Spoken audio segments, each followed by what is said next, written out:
Each year, Microsoft Research hosts hundreds of influential speakers from around the world, including leading scientists, renowned experts in technology, book authors, and leading academics, and makes videos of these lectures freely available.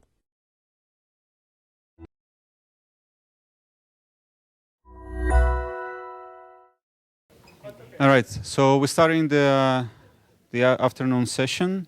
It's a session about garbled circuit, which is the most important aspect of applied multi-party computation. And the first talk is by Mike Rosulek, who will talk about FleXOR, flexible garbling for XOR gates that beats free-XOR. And it's joint work with Payment and with me. So hello, everyone. So like Vlad said, this is joint work with Vlad and Payman.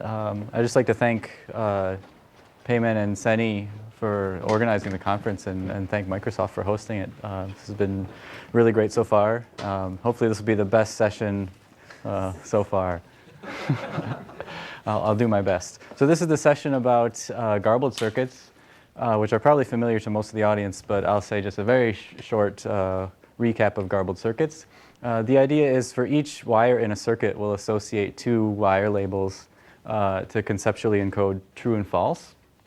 And then for each gate in the circuit, we'll include a kind of encrypted truth table. So this happens to be an XOR gate. So you see I have a truth table that's like 0, 1, 1, 0. That's the truth table of XOR. And the idea is when you're evaluating this circuit, you will know exactly one of the two wire labels on each wire. So you'll be able to open exactly one of the four encrypted values and open it to the appropriate wire label of the output wire. Okay? So I'm going to give a little bit of background that you'll need to understand our new result. So the first thing I want to talk about is this idea of garbled row reduction, which was introduced actually in '99 by Nauer, Pincus, and Sumner, and then expanded on by a well-known paper of Pincus et al. So what I described for garbled circuits is we have four ciphertexts that comprise the encrypted truth table. The garbled row reduction is a way to kind of compress the truth tables. And here's the main observation. Like, let's imagine that the first ciphertext is the all zeros string. And so this is how I remember row reduction. What happens if the first ciphertext is all zeros? Well, this is okay as long as if you decrypt, I don't have a laser pointer, as long as we can have the first ciphertext be all zeros as long as C0 happens to be the decryption of the all zeros ciphertext under those first keys. As long as C0 is this exact value, then we haven't really changed anything. So that's exactly what we do. So instead of choosing the output wire label C0 uniformly, we choose C0 to be this specific value. That will force the first ciphertext to be all zeros. And since it's all zeros, we don't have to include it. It'll just be understood by the evaluator. So now instead of 4 ciphertexts, we only need 3 ciphertexts per gate in the garbled circuit. There's also a more advanced technique, which I'll mention but I won't describe, where you can reduce the truth table down to 2 entries, the size of 2 ciphertexts instead of 4. Okay, so that's row reduction. That's going to become important in a little bit. And now I want to talk about free-XOR, which we've been hearing a lot about. So it's going to become important in this talk to think about take the 2 labels on each wire and XOR them together, and let me call that the offset of the wire. So that's kind of like a fundamental conceptual idea in our work, the offset of each wire. So these wires have offsets A0 plus A1, etc. So every wire has some offset, and the idea behind free-XOR, in fact, I'll usually write the wire labels like this. So there's like the false label and then the false label plus the offset. That'll be an easy way for me to write things.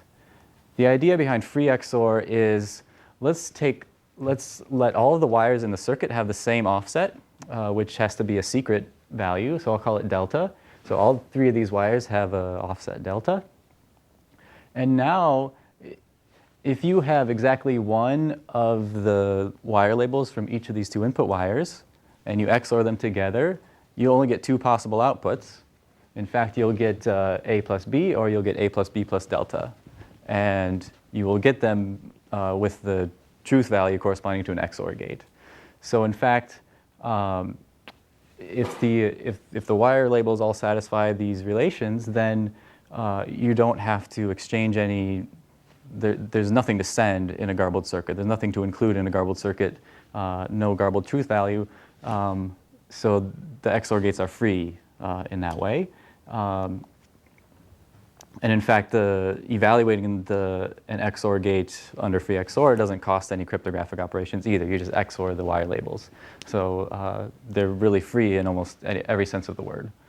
Okay, so free XOR is great, and this is a paper where it's not obvious that you can do better than this, and so free XOR is great. It's used ubiquitously.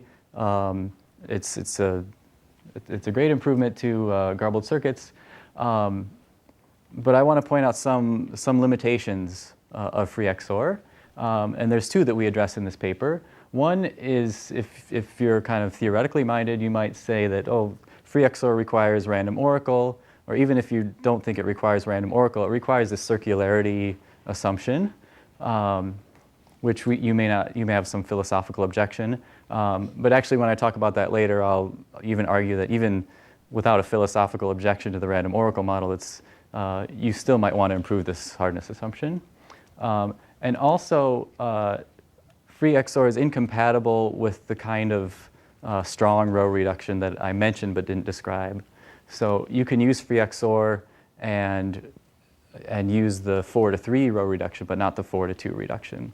I'll go into more detail about both of these, but I just want to point these out right now as limitations of the free XOR approach. So the motivating goal of our work is, can we retain most of the advantages of free XOR, but avoid some of these limitations? And the answer is yes.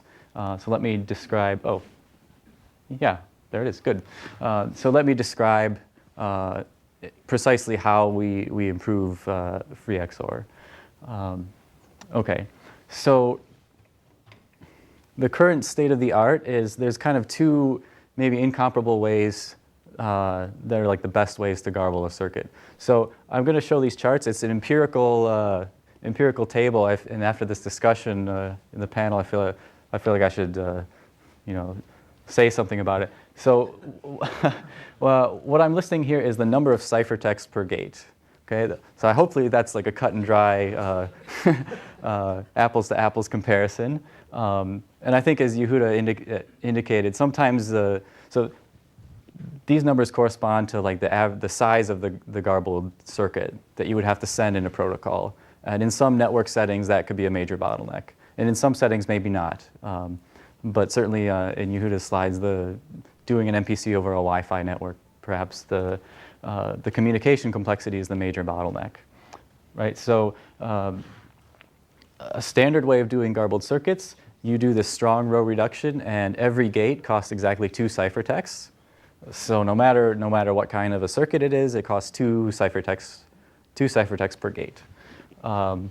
If you're using free XOR, then XOR gates are free. There's nothing to send in the garbled circuit, and the non-XOR gates cost 3. Okay, and so for different circuits, you get different numbers. Sometimes free XOR is better, sometimes it's not. So hopefully. Those are the circuits by United? They're from a. Do you remember where they're from? They're mostly from Nigel. Yeah. Yeah. Most of them, I think, are from Nigel. The AES one is like super optimized for AND gates. The 42, there's an additional cost in computation there, though, right? Yes. Unlike the 4 to 3, it's like completely free. The 4 to 2. Yes. How significant is that? So we're not really considering the computational aspects of yeah. Small. It requires you to do some polynomial interpolation. You need there's a polynomial over a field of size 2 to the n, and you need to interpolate a degree 3 polynomial from 2 points. It's been a while since I've implemented a polynomial interpolation, so I don't know if I don't know if even the just garble kind of things don't implement the 2-row reduction, as far as I know. So yeah, some of these improvements do come at a cost to computation, but our work is really focused on the size of the garbled circuit. Right? I think we've established in the panel discussion that in different settings, different things might be the bottleneck. Okay, so what I'm going to describe is our new system. It's called FleXOR.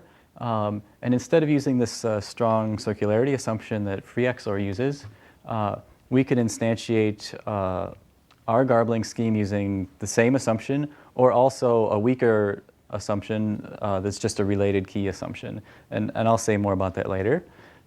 It comes at a cost. So we can get rid of the circular assumption, replace it with a weaker related key assumption, and our garbled circuits are like 10 to 15% larger. Right? So you do pay something for having a weaker hardness assumption, but still, like, you know, philosophically, you're getting lots of the benefit of free-XOR at a much weaker assumption. So that's one instantiation of our scheme. And we can also instantiate our scheme in a way that makes it compatible with the strong row reduction. So for this last row, all the non-XOR gates cost 2 instead of 3. And in some cases, we are able to beat free-XOR, and in fact be I've put in bold the numbers that are the best. The one that we're most excited about is the DES circuit. We're 30% better than free-XOR in terms of just the garbled circuit size, which was kind of very surprising for us that you could do a smaller garbled circuit than free-XOR. How many XOR gates there are, or is there something else? There's some other structural things which will become, it's clear that it's complicated. So the structure of the circuit comes into play. The reason you say that related is weaker than circular, it's being weaker on theoretical or just on a conceptual level? You think they're sort of completely or something like incomparable issues, right? So when I say circular, if you're familiar with the assumption required for free-XOR, it's circular plus correlation robust. It's circular and related key, right? So so ours is take the assumption from CKKZ, remove the circularity. Okay, so it's just correlation robustness. I'll say a little bit more about that when I have a theorem statement to show. Yeah. You said 30% smaller, but does this save time for generation? So we don't have an implementation. We don't know how.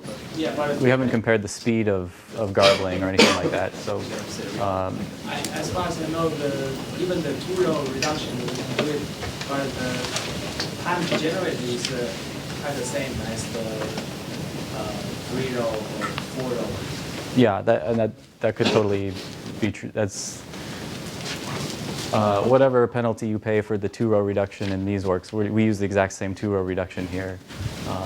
But like I said, we don't have an implementation to. So maybe just a comment, like a rule of thumb, if it's a very, very fast network, then free-XOR will be better, like a gigabit.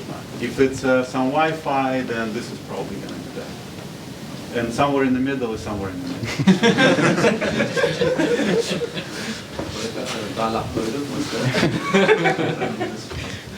Okay, so what is this mysterious FleXOR garbling? So it's flexible XOR. So here's kind of our main idea. So let's talk about how to garble an XOR gate when the offsets of the wires are different. Right? So free XOR is what you do when all the offsets are the same. Let's imagine that the offsets are different. Now what do you do? So wouldn't it be nice, I have input wires and their offsets are delta A, delta B, which are different, and I want the output to have offset delta C. Wouldn't it be nice if I could just wave a magic wand and transform the original input labels into input labels that have delta C, which is the offset that I want, right? If I could transform them to this new offset, then I could just apply the free XOR on these translated wire labels, and I would be very happy. But how do I get these original wire labels to these translated wire labels with a different offset? Well, here's what I can do. I can encrypt the new wire labels under the old wire labels. And I can do that for both of these. And so I just pick, for each XOR gate, I'm going to pick new wire labels that have the same, that have the offset that I want for the output. And then provide 4 ciphertext to translate from the old wire labels to the new wire labels. Okay? But this is really bad. Now I've showed you how to garble an XOR gate using 4 ciphertexts. Oh yes, I've highlighted. So if you know exactly one of the input wire labels, then you can open exactly one of the ciphertexts and learn exactly one of the new wire labels. Okay, but this is 4 ciphertexts. This is really bad. But let's use the idea of row reduction. And in fact, we can set the first ciphertext of each of these pairs to be all zeros. So instead of choosing the new wire labels A star and B star uniformly, we can choose them kind of implicitly based on this row reduction idea. And so now I've gone from 4 ciphertext to 2 using the standard row reduction technique. Okay, so now I've garbled an XOR gate using 2 ciphertexts. So now this is a little bit more reasonable. And then the final observation is that what if one of these, so I want the output of the XOR to have offset delta C. Well, if one of the input wires already has offset delta C, then I don't have to do anything. There's nothing to adjust. If it already has the right wire label, already has the right offset, I don't have to do anything. And if all 3 of them start out as the right offset, then I'm in the same position as free-XOR. Okay, so the summary is the core of our method is a way to garble XOR gates that uses either 0, 1, or 2 ciphertexts. And the number of ciphertexts depends on how many of the offsets are distinct. Okay. What can you do 0, sorry? They're all the same. Yeah, if delta A, delta B, delta C are the same, okay, then you just have free XOR. There's nothing to adjust. You just natively do the XOR the wire labels. Okay. So I've described a method of garbling XOR gates, and somehow the offsets of the wires affects the size of the garbled circuit. So I need to say something about how do you choose which wires have which offsets. So what I propose is let's group all the wires into equivalence classes. Each equivalence class gets the same wire offset. Right, so here's, I'll call that a wire ordering. So I've labeled all of the wires in this circuit with offsets from 1 to 4. And every wire is going to have the offset that I've labeled it with. Okay? And I want to choose wire orderings that minimize the costs of the XOR gates, because when the offsets match up, then the XOR gates are cheaper. If this is the only thing I care about, I'll just put all the wires in the same class, give all the wires the same offset, and I'll be doing free XOR. But we want to do some things that are impossible with free XOR. So we have some other constraints. I want to choose wire orderings, and I want to reduce the size of the XOR gates, but I want to avoid the circularity problem of free XOR. And I want to stay compatible with the 2-row reduction idea. And it turns out that we can express these other constraints as combinatorial properties of this wire ordering. Okay, so now we just have an optimization problem. We have a circuit, we have a directed graph, and we want to label the edges in a particular way to reduce some objective function. And the objective function is the total cost of the garbled circuits. Okay. So I'm going to tell you a little bit about how we do both of these and what the combinatorial constraints look like.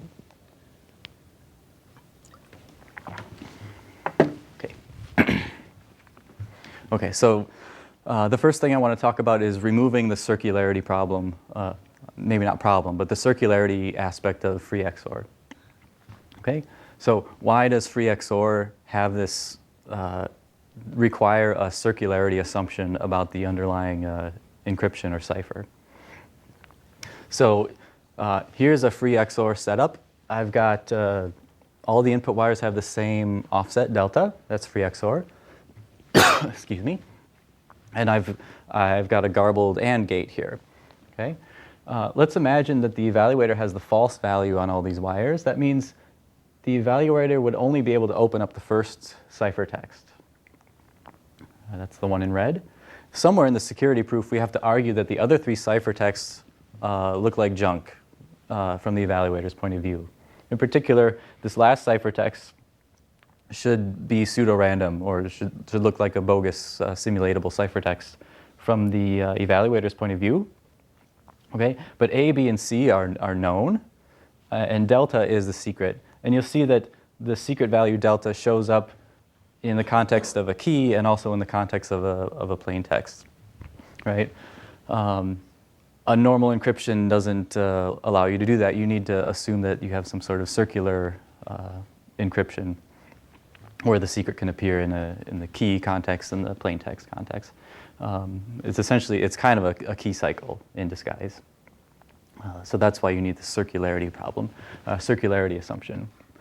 So I want to look at our FleXOR garbling and just take account of when we garble, when we include ciphertext in the garbled circuit, when does an offset appear as a key and when does an offset appear as a plain text in the ciphertext. So the offset of the output wire always appears as like the plain text, the message of the encryption, and the offset of the input wires appears as the keys, right? We use the input wires as keys to encrypt the output wire. But when we're garbling an XOR gate, actually we don't include any ciphertext when the offsets match, right? So if delta I equals delta K, we wouldn't include any ciphertext. So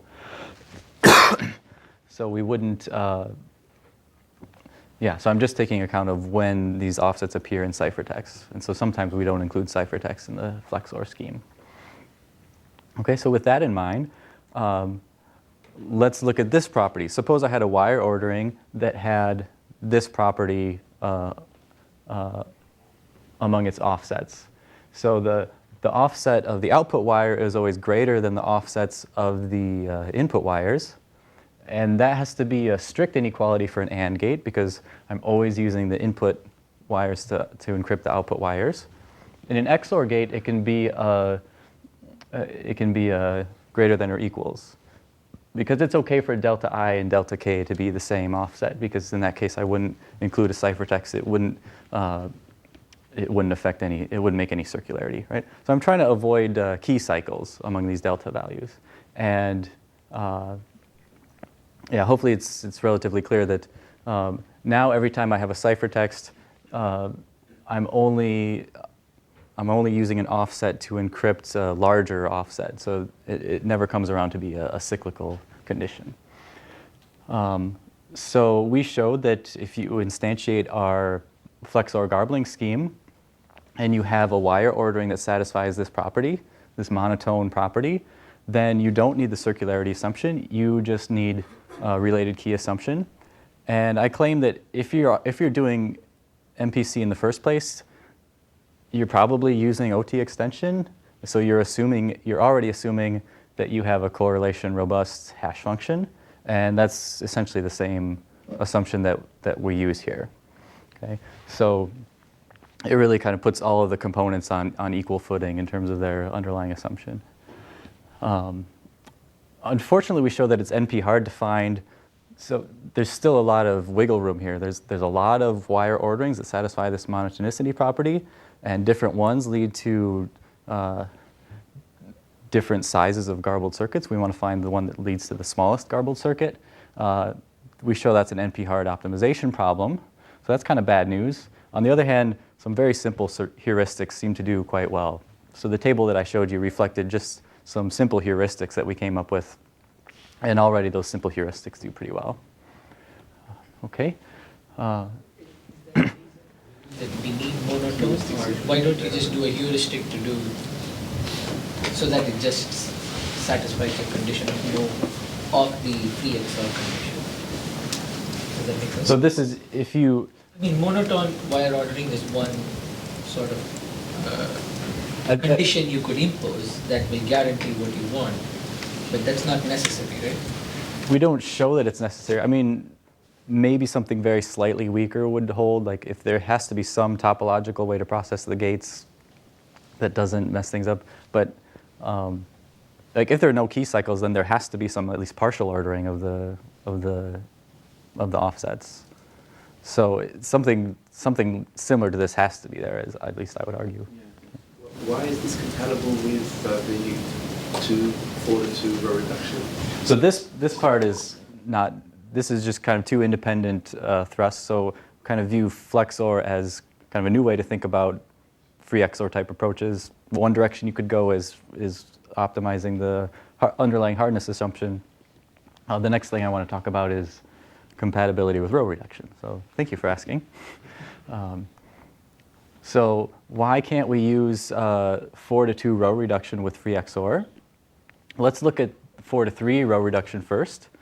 When we use this version of row reduction, it has the effect of setting one of these output wire labels to some fixed function of the input wire labels. Right? We don't get to choose C0 uniformly at random. C0 has to be fixed. C1 can still be anything we want, which is nice for free XOR. When we use the 4-to-2 row reduction, we end up setting both of these output wire labels implicitly. We have no control over them. Right? They're set as the output of some pseudo-random function. So we have no control over C0 and C1, so we have no control over their offset. We can't guarantee that if we want to use this in free XOR, we would need C0 XORed C1 to be our global offset delta. It's unlikely that that's going to happen. We have no control over the output wire's offset. Okay? But in our setting, we don't have to have all the offsets the same. So what if we had a wire ordering where, look at all of the output wires of AND gates. Suppose they all had distinct offsets. Then when I garble this AND gate, I'll use the 2-row reduction. Delta I will be set implicitly out of my control, but that's fine because the next time I get to an AND gate, it'll have a different output offset. I'll never have to target an AND gate to a specific offset. It'll always be okay for the offset to just fall out of the garbling outside of my control.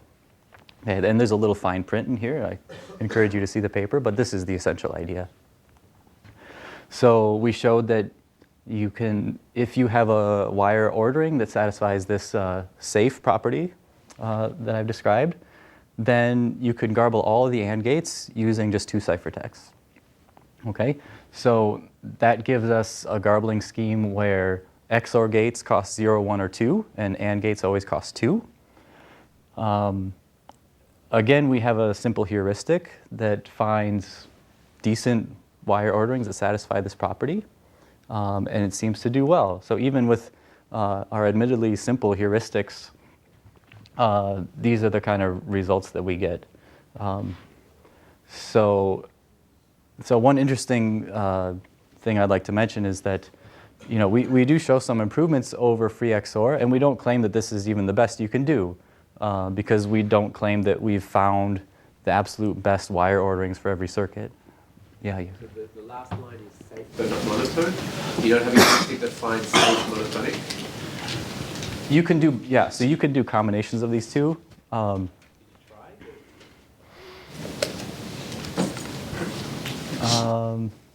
don't. We may have tried, and we may have tried, but it wasn't very exciting. I think these are the ones that we really want to highlight.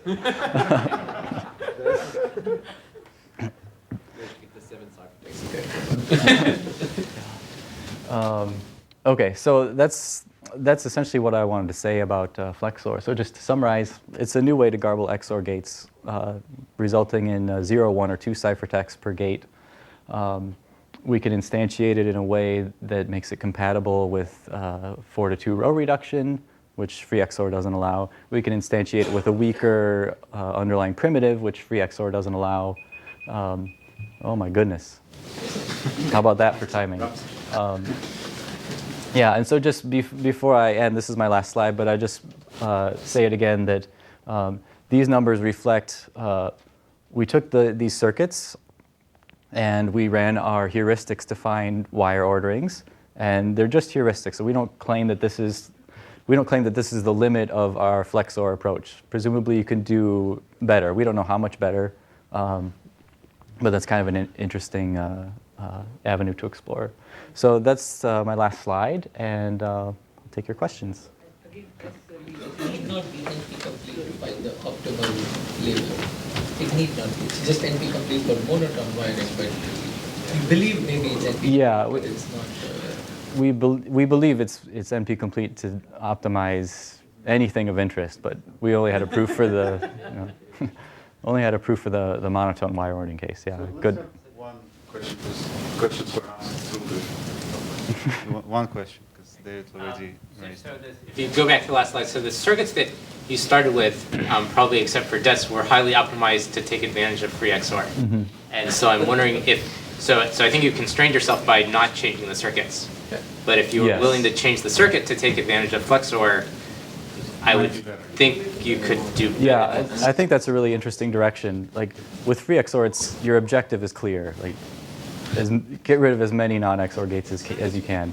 Now, starting with FleXOR and working backwards and saying, well, how does the circuit have to look in order to play well with FleXOR? It's a lot harder to say, but it's a really interesting question. So there could be some interesting circuit optimization, not only optimizing the wire ordering, but optimizing the structure of the circuit itself. That would be an interesting follow-up. Okay. All right. Thanks, Mike.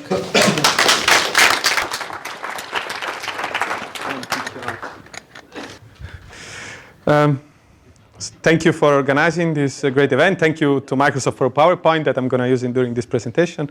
So talk is, there are two parts of this talk. The first part is zero knowledge from Garbled Circuits, and this is a paper that appeared last year at CCS, co-authored with Marek Jaurek and Florian, that is in the audience. And some work in progress that started with this, that is with Tore, that is also in the audience that talked before, and Jesper Nielsen from Aarhus University. So I'm very happy that thank you for setting up the scene for me, because I'm going to do a lot of stuff with, first an announcement. We're going to have another workshop on theory and practice of MPC in Aarhus, in Denmark, right before Eurocrypt, May 5th to 9th. So please come there as well. Denmark is a great country. Maybe you might have heard that, if you're not a giraffe, you should be safe. Baby giraffe. Baby giraffe. Oh my God. So zero knowledge protocols. What is zero knowledge protocols? So this is this great idea that this revolutionary concept in cryptography and in computer science, right? The idea that proofs don't have to be just something that you read and I write, I send it to you, and you verify. We can interact, and moreover, we can do this. We can prove statement in zero knowledge. I can prove you things, and you don't learn anything except that these things are true. This is this great idea from the 80s. That's the founding fathers of cryptography and computer science. This is the kind of things that if you write papers about, you get Turing award, right? So that's what we are trying here. But they're also important in practice. So zero knowledge is used in authentication. I want to prove you that I'm me. So I want to prove that I have this credential. I want to prove that I know my password, but I don't want to tell you my password. There are reasons for that. I'm not going to talk so much about application of zero knowledge. I hope that it's not important for this audience. And there's also an essential component in complex protocols. So given that they're important in practice, we also care about the efficiency of zero knowledge protocols. In the last 20 years, a lot of examples of very efficient zero knowledge protocols have been proposed. And those are all essentially restricted to algebraic languages like discrete logarithm, RSA, lattice. I want to prove you relationship between elements in some groups. Then we can do like Schnorr style protocols where they're very efficient. But what about non-algebraic statement? What about I want to, you have some string y, and I want to show you that I want to prove you that I know a pre-image of y without telling you x. So how do we do this? We have zero knowledge for MP, so go and program your car production and you'll be fine. But what about in practice? And so this work tries to fill this gap between, and we try to start thinking about zero knowledge in practice. So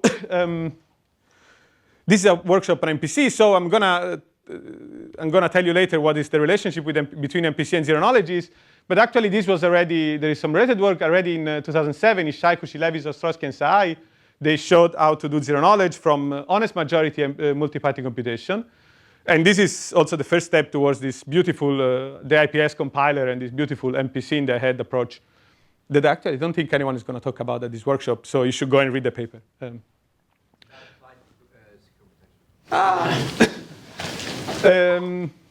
So also, there's been also other work so I'm not going to say anything now about ICOS, that I'll say something about it later. There is also a lot of work about efficient non-interactive zero knowledge and snarks.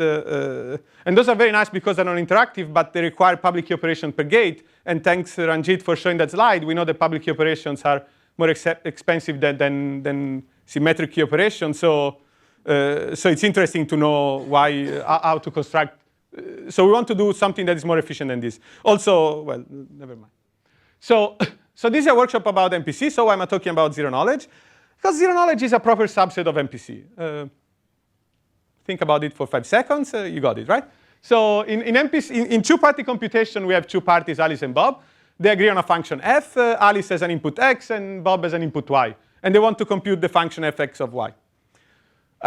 In zero knowledge, we have a prover and a verifier. The prover has an input, a public input x, some statement. These two graphs are isomorphic. And the prover also knows a witness for this w. The verifier only knows the statement. And then they want to compute this relation. They want to know if if w is actually a witness for the statement x. So essentially, zero knowledge is the proper subset of two-party computation where only one party has a secret input.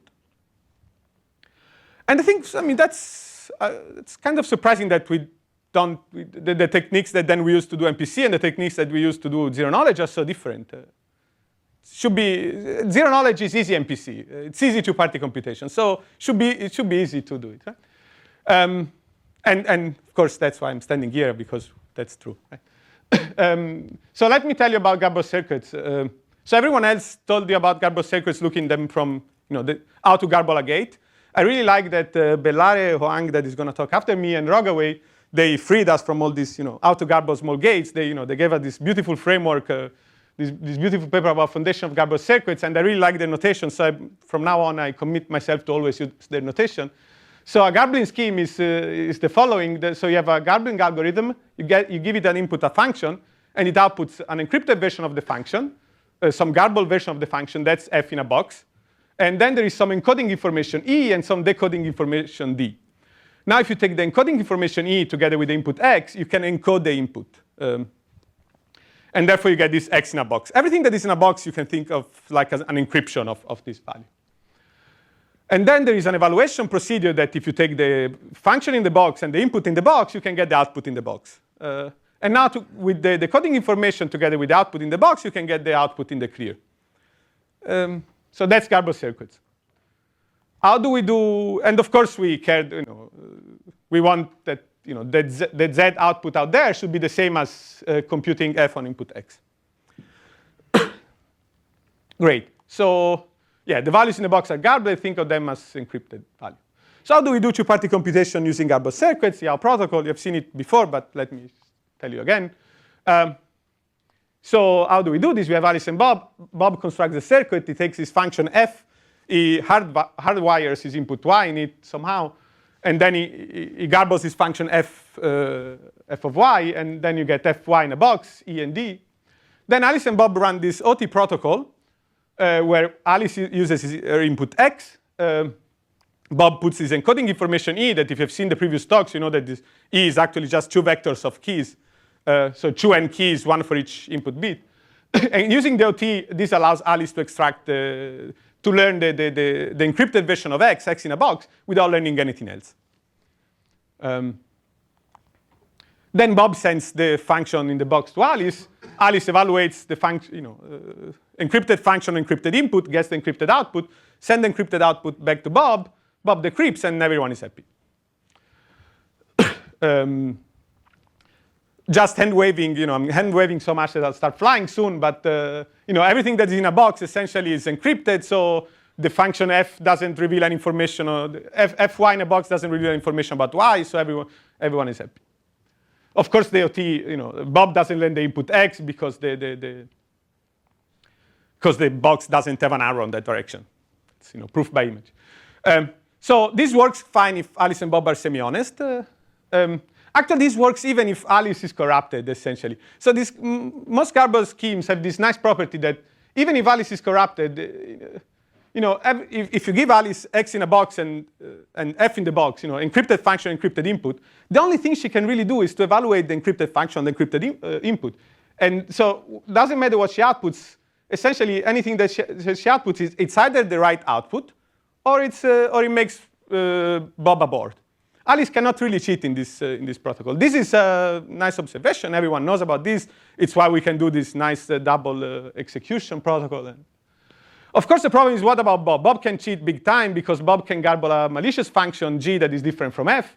For instance, G could be the less significant bits of the input X, and therefore, and because the function is inside the box, Alice cannot tell the difference between the right function and the wrong function. So what do we do? Well, how do we do two-party computation secure against the active adversaries? Everyone is talking about this, so that in this workshop, so you know about this. There are a lot of costly solutions for two-party computation. You can throw zero knowledge on top, do cut and choose, do all sorts of things. Can we do better for zero knowledge? Can we do better when only one party has input? We can. So what is the main idea? The main idea is that the main issue in the case of two-party computation is that Bob is sending this F in the box, and this F contains some information about Y. So now Bob needs to tell Alice that this function really is the function that they agreed on without revealing any information about Y. And this is where all this machinery, cut and choose and stuff really makes it expensive. But in zero knowledge, the verifier Bob has no secrets, right? We say the verifier has no secrets, only knows the instance of the problem we are verifying. So the verifier has no secrets. We are not using Garbled Circuits to protect any of his privacy. So after the protocol is over, we run the protocol. Bob can tell Alice, look, this is all my randomness. This is what I did. This is the way I garbled my function. And then Alice can simply check that actually Bob behaved correctly, just by redoing his computation. We don't need to prove that I follow the protocol in zero knowledge. I can just, this is my randomness. Look, that I behaved honestly. So this is the main idea behind this work. That in zero knowledge, when you use Garbled Circuits and only one party as input, there is no privacy issue. After the protocol is over, the garbling party can reveal everything and nothing, and there is no problem. So let's see now how we do zero knowledge. There are a few details now that we have to fix, mainly about the ordering. So we start as before. So now I changed the input to W because now we're doing zero knowledge. So now we have the prover and the verifier. How do we do zero knowledge using Garbled Circuits? Well, the verifier garbles the function F, the verification function F. The prover and the verifier run the oblivious transfer so that the prover can get an encrypted version of his witness. Now the prover evaluates the encrypted function, the encrypted witness, and gets the encrypted output. Of course, now the prover doesn't want to reveal this output just yet because maybe this is one bit of his witness. Maybe this is not F. Maybe this is G. So now this output reveals some information. So I don't want to send you the output.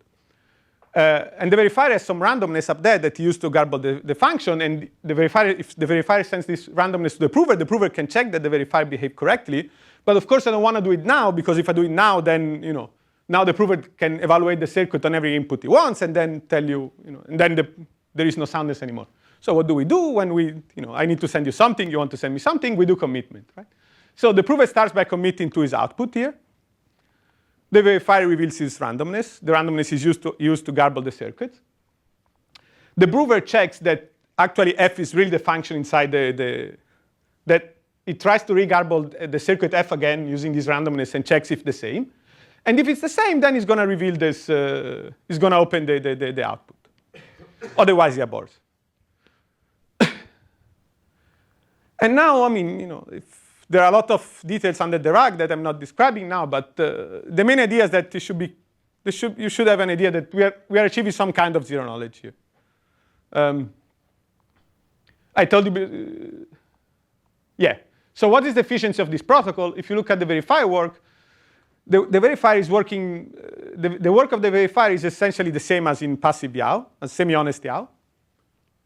He runs the OT, he garbles the circuit, then he has to check one commitment, but that's not that much of that's not a big deal.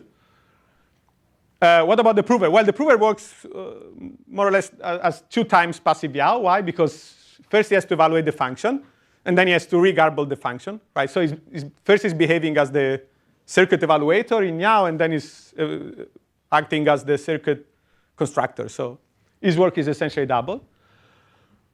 And the communication of the protocol is essentially the same as passive YAO because it's just one circuit and then, little commitment, but it's not that big. Great. So in the CCS paper, there is also an implementation. The code is not open source, but it's easily reproducible because we live in this age. You can take all these tools. You can just go online and take, you go and find FastGC. Where is Jan? Jan released the code for this FastGC, the Garbled circuit implementation. Then you go on Nigel's website and you find all these nice circuits. You take GC parser, I don't remember who did that, and then you take SCAPI and do the oblivious transfer. And then in a week you have a working prototype of this protocol. It's not probably it's not going to be the fastest protocol that does this, but it shows what's going on. So don't look at the absolute number, but look at the. So this is passive YAO, and this is the zero knowledge for AES. And the only thing that I really care about is that essentially our protocol, in fact, I told you before it was twice as low as YAO. It turns out that it's only 20% slower because there are a lot of other things in the protocol that communication counts more than computation, blah, blah, blah. I don't know. So only 20% slower. So this is great news. We can do zero knowledge essentially at the same price as passive YAO. And passive YAO these days is super efficient. So this here it says 1.4 seconds, but I think that where is David? What is for AES, semi-honest, we are like way below 1 second, right? If you do like a very good implementation. So I believe these numbers you should only look at them as in relative numbers, not as in absolute numbers. Great, so there are a few details for the crypto geeks, and there are a lot in the audience, so let me tell you something about it. So the first thing I told you is we're using a commitment, and it's important which commitment you use. In particular, the commitment should be, there are malleability issue. If you look at the Garbled circuits together with the commitment, these two objects should not, you shouldn't be able, I'm sending you a Garbled circuits, you send me a commitment, then I open the Garbled circuits, then you open the commitment. There are some malleability issues there that you have to worry about. What kind of OT we should use? There are issues of selective failure attack there, so we actually are also we're also checking what's going on inside the OTs. And then the third part is which garbling schemes can we use with this approach. So I'm not going to say anything about the commitment. Let me say something about the OT. So the flavor of OT that we have in the paper is this we call this weak version of committed OT. A committed OT essentially is a protocol where the receiver can choose some bits. The sender is notified that the bits are being chosen. Now the sender can transfer some messages, and the receiver receives these messages. It receives MBI. And they can keep doing this for all the input bits that they want. And then at some point in the future, the sender can say open all. Now I want to reveal all the secrets that I used before. And now the receiver gets all the secrets that were ever used in the OT. So this allows to get, this allows if you think of zero knowledge, this allows the prover to get all the input keys for all the wires and check that the circuit evaluates the right function. And I mean, if you modify, if you take PVW and our Pincus OT and you modify them accordingly, I'm fine with the random oracle model. So if you take these protocols and you modify them in the random oracle model, then you get this flavor of committed OT without that many problems. What kind of Garbled circuits can we use? So again, this nice slide with the scheme. So remember what the garbling scheme is in my notation. Well, in Bellare Rogaway Wang notation. So the properties that we want from Garbled circuits are really mimicking the properties of the zero knowledge protocols that you all know.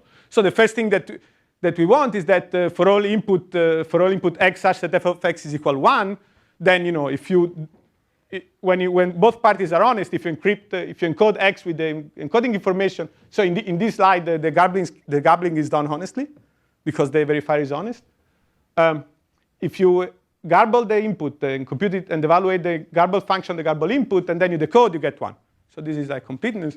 Soundness says that for all X such that the statement is false, then no matter for any polynomial time adversary, then the adversary cannot make the verifier except with small probability. And these are standard properties that Yao garble scheme has. Then we need also something else. We need to add one algorithm to this slide, that is this verification algorithm that says that taking a function and encoding information, you can re-garble and check whether this is whether this is right or not. Sorry, of course, f in a box should also be input to this box. So if you have the f in a box and encoding information, you should be able to check whether that's the right function that is there. And this is really mimicking the zero knowledge property. So one way of writing this is that no matter how the adversary garbled the circuits, if this verification algorithm says yes, this is the right function encoded, then what you send back to the verifier, so the encrypted function evaluated on encrypted input should be simulatable just by having f and e. That's also a property that that Yao garbling scheme has, if you think about it. So that was the first part of the talk. 2? How much is? 10 minutes. Okay. So, yeah. Just a small comment. You can get committed oblivious transfer from oblivious transfer. So if you use this extending oblivious transfer idea, you can get rid of the random oracle model and maybe do not take that large price. I'm not sure. There are some issue of we can take this offline, but there is an issue of non-commit. So yeah, okay. So the simulator, okay, we can take it offline.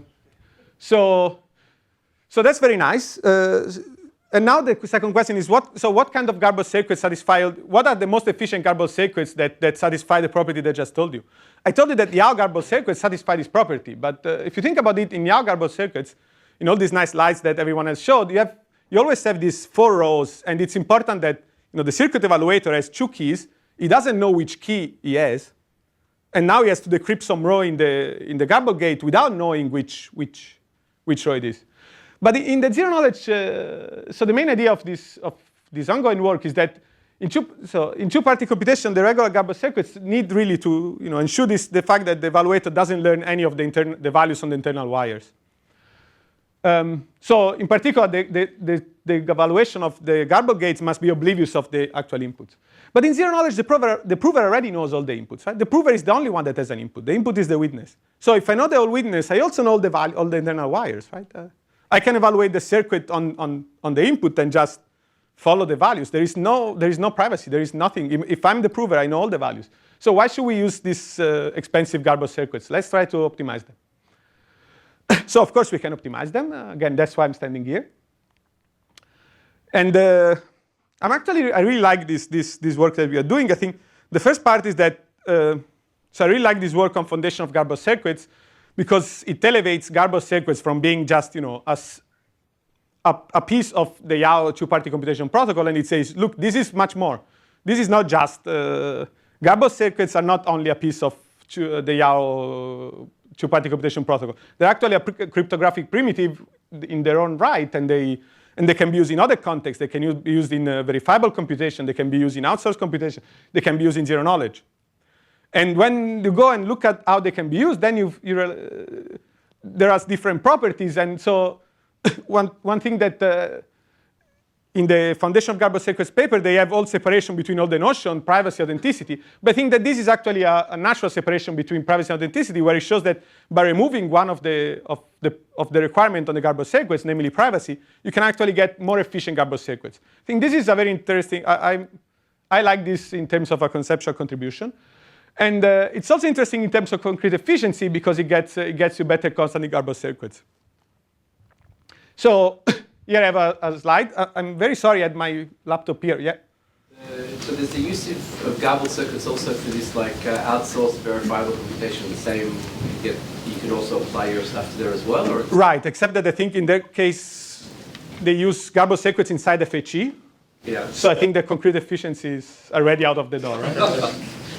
But I mean, yeah, in principle, yes. You get a 10% improvement. Exactly, you get a 10% improvement over. It's 5 days instead of 6 days. That's 5 days instead of 6 days. So, no, that's why I think that probably in that work they didn't think of this because it was a feasibility result. In this work, we're looking at the actual efficiency of zero knowledge. So we thought, how can we improve it more?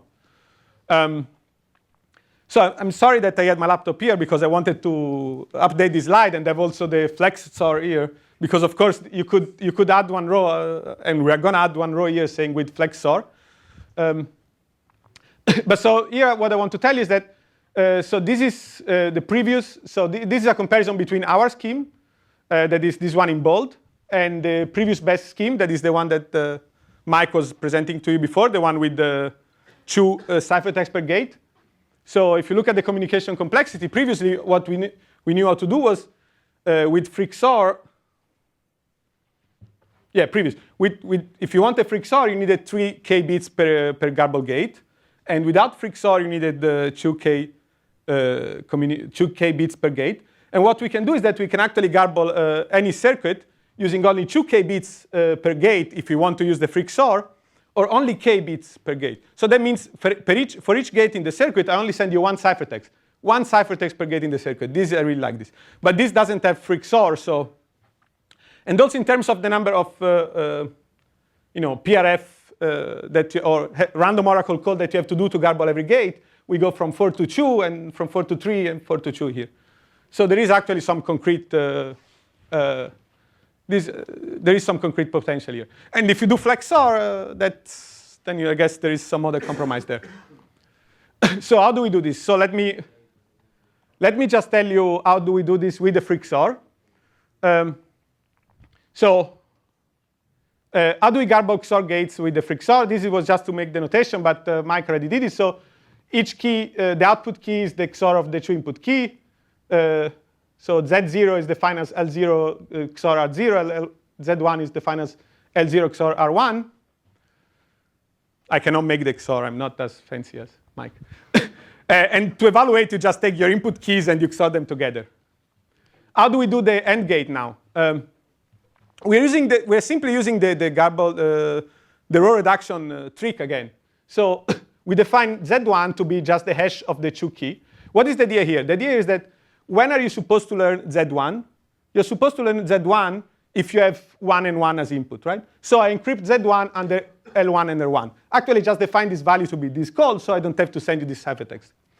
And then Z0 is defined accordingly to be just the Z1 XOR delta.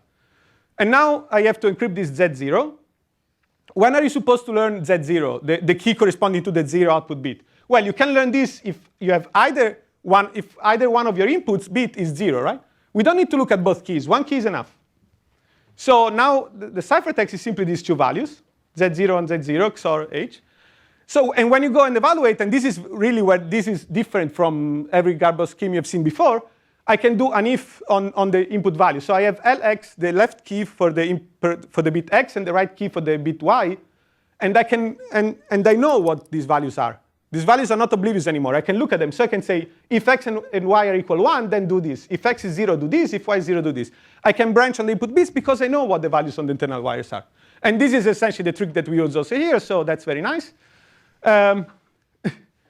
In terms of footed direction, so the ICOS paper, the MPC, zero knowledge from MPC approach, I think there is some also practical potential there, especially for arithmetic circuits, because they use these arithmetic secret sharing based protocols. But for Boolean circuits, they have overhead, so I don't know which one will be better for which languages, but this is something that we are doing to try to implement the 2 approaches and see what's the best zero knowledge we can do in practice for general languages. And then other open question is that look at other applications where we use garble schemes. Can you construct more efficient garble schemes for specific applications? And then a very interesting question is that so this protocol is very interactive, and that's you cannot do the Fiat-Shamir heuristic on this protocol because it's not public coin protocol. So is there a way of doing some efficient non-interactive zero-knowledge protocol where you don't need to use exponentiation per gate in the circuit? Thank you very much.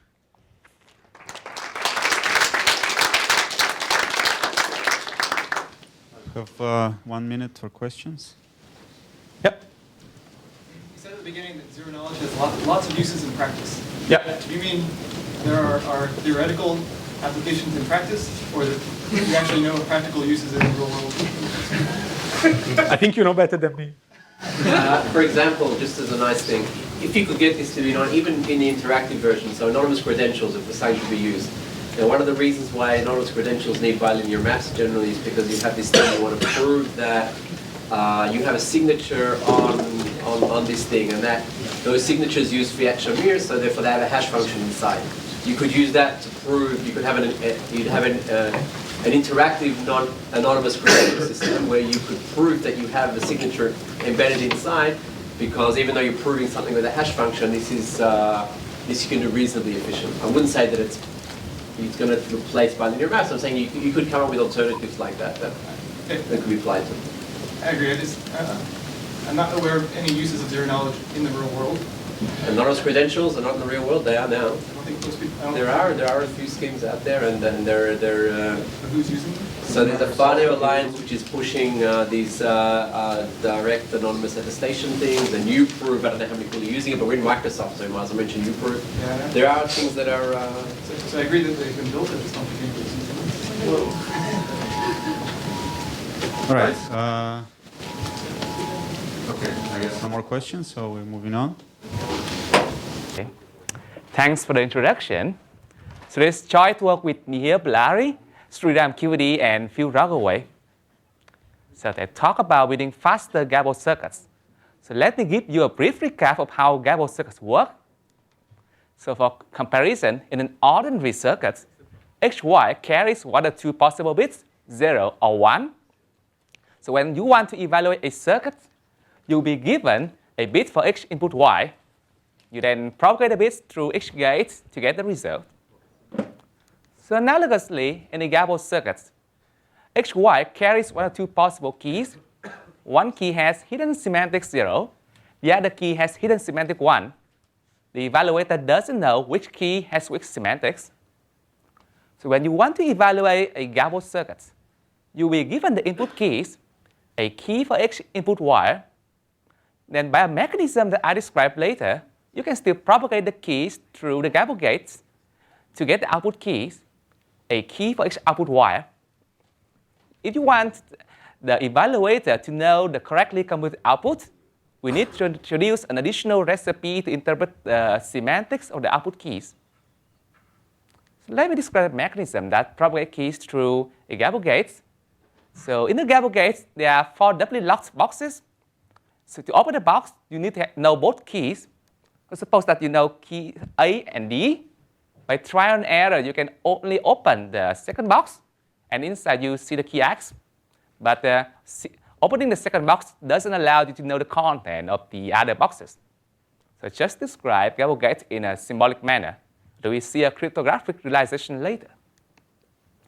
So traditionally, garbled circuits are viewed as a technique for two-party secure function evaluation.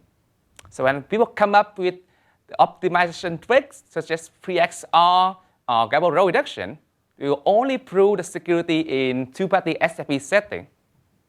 But two-party SFE is not the only place that garbled circuits have been used. There are actually more than 30 applications for garbled circuits. And these ranging from highly theoretical ones to practical ones. So in an earlier work at CSS 2012, we advocate the viewpoint that sees garbled circuit as a cryptographic primitive, which we call garbling scheme. So most of the applications for garbled circuits can be built on top of succinct security notions that we developed. So today we build faster garbling schemes justified by rigorous proofs and concrete security. Since domain, it's common that a theoretical paper introduces some technique and then subsequent implementation combines several tricks without justifying the compatibility. This is not an anti-threat because we actually can attack some prior implementations. And finally, we implement our garbling schemes and show that they are about 2 orders of magnitude faster than prior implementations. The improvements comes from 2 sources. On the theory side, we have a faster realization for the doubly blocked boxes. On the system side, we have a better circuit representation to reduce the non-cryptographic overhead. The source code is available online for download. Our software, which we call Just Garble, offers only 2 services: garbling a circuit already built by other means and evaluating a garbled circuit. It knows nothing about oblivious transfer or MPC. So this reflects and follows the view in our earlier work that a garbling scheme is an interesting cryptographic primitive in its own right. So before we move on to the design of new garbling schemes, we need to understand the object that we discussed. So I will start with the syntax of a garbling scheme. So given a function f from n-bit strings to m-bit strings, a garbling algorithm GB will produce an encoding function E, a garble function big F, and a decoding function D. Then first, the encoding function maps the input X to a garble input big X. Next, the garble function will map the garble input to a garble output big Y. Finally, the decoding function will turn the garble output to the final output Y. Hence, effectively, the garbling algorithm factors F into a composition of E, big F, and D. So in the context of Yale's garbled circuits, so big F is the garbled circuits, big X is the input keys, and big Y is the output keys. So in the picture, if you look from the bottom, so E maps small x to big X, suggesting that E is a function. But from the top, E is produced from an algorithm which is conventionally regarded as a string. So to address this mismatch, we introduce additional algorithms to interpret the strings F, E, big F, and D as functions. So formally, a garbling scheme is a 5-tuple of algorithms. The first algorithm, GB, will probabilistically factor F into E, big F, and D. And the other algorithms deterministically interpret these strings as functions. So we impose the natural correctness condition that F is correctly factored into E, big F, and D. So let's move on to the security notion. Intuitively, privacy means that if you have the garble function big F, the garble input big X, and decoding function D, you can learn only the final output Y. In the context of Yale's garbled circuit, if you have the garbled circuit, the input keys, and a recipe to interpret the semantics of the output keys, you can evaluate the garbled circuit and learn the correctly computed output, but nothing beyond that. But it is very informal, because in reality, a garble function will certainly leak some information about the function f. So we modify sign information function as a knob to capture exactly what is leaked. So in the context of garbled circuits, some application allows you to review the entire circuits, but some other application may demand leaking as little as the size of a circuit. The textbook garbling scheme often just reveals the topology of the circuit. That is, the graph of how gates are connected. But in practical garbling scheme, if you use free-XOR, then you leak not just the topology, but which gates are XOR. So let me define privacy formally. So we let us play a little game in which it first produces function f0, f1, and input strings x0, x1. The adversary is then dropped into either a yellow world or a gray world. So in the yellow world, we will garble f0, x0. In the gray world, we will garble f1, x1. In either case, the adversary is given a garble function big F, the garble input big X, and decoding function D. The adversary then tries to guess which world it is in by outputting a bit B prime. it wins the game if its guess is correct. But to prevent adversary from trivially winning the game, we require that not only x0 should be equal to f1 x1, but also what is leaked about f0 should be equal to what is leaked about f1. So justify an indistinguishability-based notion. But alternatively, we can define a simulation-based notion. The two versions of privacy actually equivalent for most, but not all, the transformation functions that we are interested in. So for simplicity, from now on, I will stay with the indistinguishability-based notion. So let me describe a garbling scheme GA that achieves privacy. It's actually similar to standard garbled circuit constructions. So a key is just a k-bit string, and given two keys, you use the last bit to determine the row in the garbled table to open. That's just a point and permute trick. So in particular, in XOR, one key ends with 0, the other key must end with 1. W locked box is now a ciphertext produced from a primitive they call the dual key cipher. And opening the box means decrypting the ciphertext. The dual key cipher takes two k-bit keys and an auxiliary information that we call a twig to produce a permutation on k-bit strings. So in the context of scheme GA, then the twig is simply the gates index.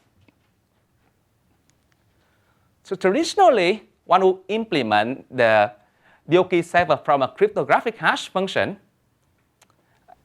such as SHA-1, but the advent of AES and I makes it desirable to instantiate dual key cipher from AES to exploit the hardware support. So Kruter, Shelat, and Shen realized that and give this construction E2. But in this construction, we use AES 256, which is slower than AES. So I stress that this is a security requirement, not a design choice, because if you use AES, then each of your key is only 64 bits long and the security bound is weak. And in addition, in this construction E2, you have to rekey the block cipher for every block cipher call. So in contrast, in our dual key cipher E3, we use a single fixed key AES. The same AES key is used for the entire circuits. To justify the security, we use the random permutation model, in which AES with a constant key is modeled as an ideal random permutation pi. Anybody, including adversary, has oracle access to pi and its inverse. Then the garbling scheme GA with respect to the dual key cipher E3 is actually secure, leaking just the topology of the circuits. To push the speed further, we would like to integrate our garbling scheme with free-XOR and Gabor reduction. But unfortunately, this fast dual key cipher E3 is not compatible with free-XOR. So in the next slide, I will review free-XOR briefly and show how to patch our dual key cipher to obtain the compatibility. So recall that in scheme GA, for each wire, two keys are random as long as they differ in the last bit. But in the free-XOR trick introduced by Kolesnikov and Snyder, you first choose a random key for each wire, except for the outgoing wires of the XOR gates. You then propagate these base keys through XOR gates by XORing the keys on the incoming wires. Next, you choose a global random string R, and then for each wire, you XOR R to the key there to generate another key. Finally, you generate the garbled tables for non-XOR gates. FleXOR is really useful because empirically, real-world circuits can be refactored to be rich in XOR gates. For example, consider a circuit implementing AES. So by refactoring and using free-XOR, you can save a factor of 5 in both communication and computation. So why free-XOR is useful? it also introduces some security subtlety. So it needs some prior implementations breakdown because their dual key cipher E4 is not compatible with free-XOR. So in this dual key cipher, regardless of whether you use free-XOR or not, so the incoming wires of a gate must be distinct. Otherwise, you simply send the plain text in the clear, and there's no security whatsoever. It's not a vulnerability yet. It's just an annoying degeneracy that we have to be aware when we're using circuits. Although no other papers in the literature seems to recognize that. The real security issue comes because when you use free-XOR, because now two distinct wires may have the same pair of keys, and the old degeneracy loophole will come back and haunt you. So what I just said sounds very counterintuitive, because how can two different wires end up having the same pair of keys? So let's look at this circuit. At the first glance, it's really a good match with free-XOR, no degeneracy, and the majority of gates are XOR gates. But let's examine it more closely. So here in wires 4, 5, and 6, you have the keys A XOR B, B XOR C, and A XOR C respectively. So far, so good. But when you propagate these green keys to wire 7, you have the key A XOR C again. So in other words, wires 6 and 7 have the same pairs of keys. So consequently, if you look at the Garbled table of the AND gates, you can just XOR the first and the last rows to get the secret string R, and all security is lost. So given the subtlety of free-XOR, we have to be very careful when we integrate that to our garbling scheme. So indeed, our fast dual key cipher E3 is not compatible with free-XOR. For example, consider an AND gate. So here, for simplicity, I will write row of X instead of pi of X, XOR X. And we drop the twig because there's just a single gate. In this kind of example, that first we can simply XOR the second and the third rows to get the secret string R, and there's no security at all. But why does it happen? So in one row, the input to row is actually the checksum of the green keys. In the other row, the input to row is the checksum of the blue keys. These two checksums happen to be the same because there's a symmetry in the treatment between the two incoming wires of the gates. So one way to thwart this kind of attack is to break the symmetry. So instead of XORing A and B, we XOR A with 2B, where the doubling is a finite field multiplication. This works because the weighted checksum of the green keys is no longer the same as the weighted checksum of the blue keys. But this dual key cipher E5 is still not safe to use with free-XOR because there's another attack. So I skip over the detail of the attack, but this happens because of a symmetry in the treatment between the first incoming wire and the outgoing wire. So by breaking this symmetry, we have a dual key cipher E6 that is compatible with free-XOR. So let's the scheme GX be scheme GA with free-XOR. Then GX with the dual key cipher E6 is secure, linking just the topology of it, and which gates are XOR. Insofar, doubling is a finite field multiplication, but it's not the only way to interpret doubling. You can instead use logical shifts, or what we call SIMD shifts. These interpretations will improve the running time considerably, but you lose a constant factor in the security bound. So in addition, we can integrate garbled row reduction to our garbling scheme. This you already saw the details of that in Mike's talk.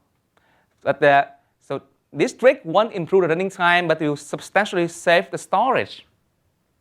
So while free-XOR and garbled reduction are well known, it's actually the first explicit proof that shows they are actually compatible. So we went on to implement our garbling schemes to measure the speed. Instead of reporting the speed in microseconds like previous papers, we use a more robust measure, the number of clock cycles per gate. So we use AES circuit as a benchmark because it's always used in recent implementations. So our experiment shows that the scheme GAX is the fastest. The evaluating speed is about 23 cycles per gate, and the garbling speed is 56 cycles per gate. So compared to recent implementation of Kruger, Schrader, and Shen, our schemes are about 2 orders of magnitude faster. So I note that the comparison is actually unfair for KSS because their goal is to obtain a fast MPC protocol. But the comparison is still relevant because garbling is a key component in MPC. One also criticized the experiments because the benchmark. When you say cycle per gate, there, do you amortize over the XOR gates? Is that per N gate or per gate in the circuit? I think that the total number of gates. Okay. Yeah. That's why free-XOR does have.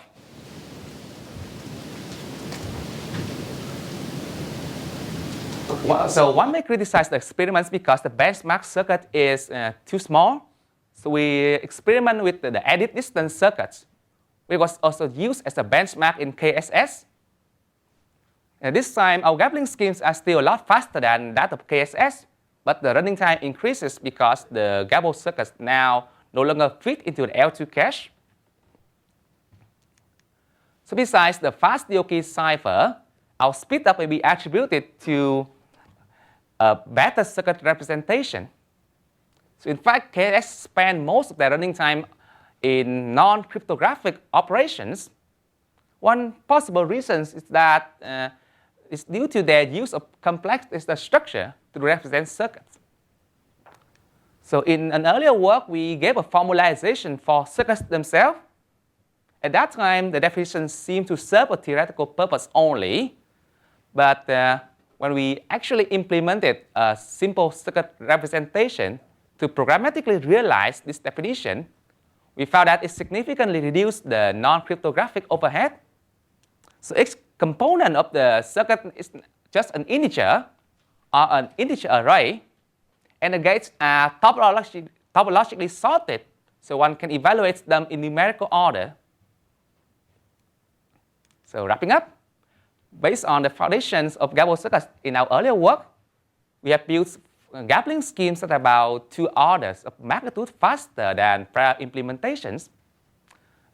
This again illustrates what is seen repeatedly in cryptography, that is, a good foundation gives not just a satisfying theory, but will ultimately lead to better schemes. That's it. Thank you.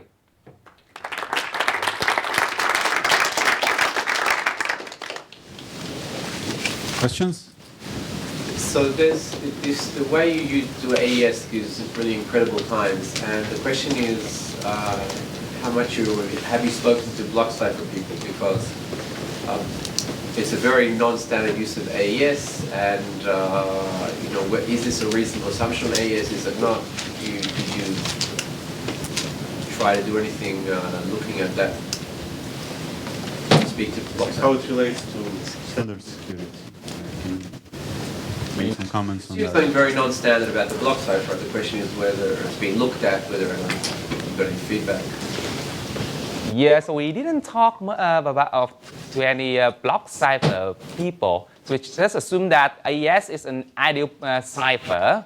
So you can use AES with a constant key as an ideal random permutation. And actually, here we use a fixed key for AES, but for Kruger, Schrader, and Shen, they use AES on related key. And indeed, AES is not designed to work on related key. And there are related key attacks on AES 256. And I think that our implementation is not subject to that. You don't have related keys? We have only the same key for entire circuits. But we change the input to the block cipher.